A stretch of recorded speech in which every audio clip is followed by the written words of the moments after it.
আজকে সকালটা শুরু হলো এই কিউটিগুলোর সাথে। অনেক দিন পর আজকে আমরা তিনজন মিলে সারাদিনটা ভীষণ মজা করব। সকালটা শুরু হলো 1 কাপ গরম গরম চা, তার সাথে ঝালমুড়ি দিয়ে। ঝালমুড়ি খেতে খেতে সিনেমা দেখছিলাম, আর ওইদিকে বেজে গেছিলো দুপুর 2টো। আমাদেরকে যে লাঞ্চ করতে হবে সেটা ভুলেই গেছিলাম। তাই অম্বিকাকে বললাম, তুই সিনেমা দেখতে দেখতে পেঁয়াজটা কাট, ওদিকে আমি ভাতটা বসিয়ে আসি। এইদিকে অম্বিকার আলু পেঁয়াজটা কাটা হয়ে গেছে, আর পোস্তটাও বেটে নিচ্ছে। আচ্ছা বলো তো, আলু পেঁয়াজ পোস্ত দিয়ে কি রান্না করব আজকে আমরা? তোমাদের মাথায় ফার্স্টে কোন রান্নাটা আসছে?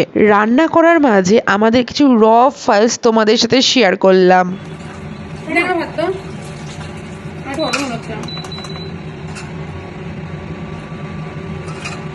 তখনই হয়ে গেছিল, আর আর হবে না, এটা বলে যাবে।